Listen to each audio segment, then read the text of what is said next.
अगर मैं सीख कर रही हूँ हैप्पीनेस, जी, राइट, मतलब अगर मैं कहूँ गूगल सर्च में, तो one of the top things जो अगर मोस्ट सर्च्ड है is how to find happiness.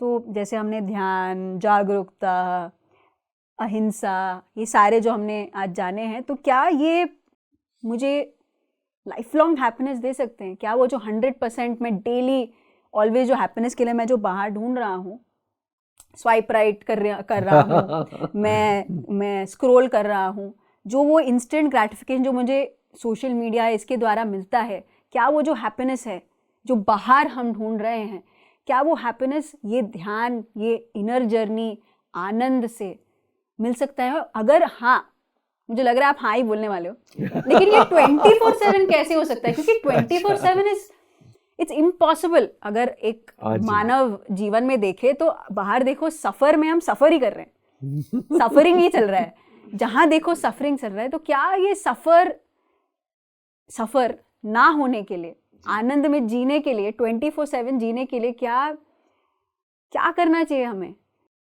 हाँ जी, इसमें बहुत सवाल तो बड़ी आपके बहुत ही सुंदर होते हैं बट उसमें बहुत गहन बातें भी छुपी होती है। एक है कि पहला ही सवाल पूछिए कि कोई एक व्यक्ति है जो दुख की खोज में है? नहीं, ऐसा कोई भी नहीं है। ठीक है, तो इसका मतलब ये हुआ कि प्रश्न पूछना चाहिए कि सब लोग इस पूरे दुनिया में सिर्फ और सिर्फ सुख की खोज में ही क्यों है? अच्छा सवाल है या नहीं? बिल्कुल। हाँ जी, तो इसके लिए उसका गहन उत्तर भी जरूरी है कि ये उत्तर वेदांत के स्तर पर यह है क्योंकि हमारा जो स्वस्वरूप है वो आनंद स्वरूप है, आत्मस्वरूप आनंद स्वरूप है। ये न जानते हुए, इसका अनुभव न होते हुए या न होने के कारण एक इच्छा तो मन में है ही कि वो आनंद मुझे चाहिए। अभी अज्ञान के स्तर पर वो आनंद समझ में नहीं आ रहा है, इसलिए सब बाहर ढूंढ रहे हैं तो उसको शास्त्रों में एक बहुत सुंदर उदाहरण देते हैं, बहुत सुंदर उदाहरण है। एक बार ये हुआ कि एक बहुत बूढ़ी माँ सिलाई कर रही थी, छोटी सी निडल थी और उसकी छोटी सी झोपड़ी थी। अभी झोपड़ी में लाइट तो थी नहीं, शाम हो गई, वो जो सुई थी वो गिर गई उसके हाथ से। अभी छोटी सी झोपड़ी में लाइट नहीं, उसको तो वो सुई जो है निडल उसको ढूंढना है, तो बोले चलो बाहर आ गई वो, और वो वहां ढूंढने लगी। अब जैसे एक बूढ़ी माँ वो कुछ ढूंढ रही है, आजू बाजू के लोग भी अरे बूढ़ी माँ क्या कर रहे हो, बोले ढूंढ रही हो, ये भी ढूंढने लगे बिना पूछे ही। हाँ। तो 2-4 लोग जब ढूंढने लगे तो काफी लोगों को लगा रहे कुछ अच्छा ही चीज होगी जो ढूंढ रहे हैं, वो भी आकर ढूंढने लगे। ऐसे 50 लोग आ गए, ढूंढने लगे। वहां से एक महात्मा जा रहे थे, उन्होंने लगा कि कुछ अलग सा माहौल दिख रहा है, तो उन्होंने एक को पूछा भैया क्या कर रहे हो? बोले ढूंढ रहे हैं। बोले क्या ढूंढ रहे हो? बोले नहीं मैं जब आया ना तो पहले ही लोग ढूंढ रहे थे इसलिए मैं भी ढूंढ रहा ओके, तो बोले पहले आपके पहले कौन था? बोले ये महाशय थे। उन्होंने उनको पूछा आप क्या ढूंढ रहे हो?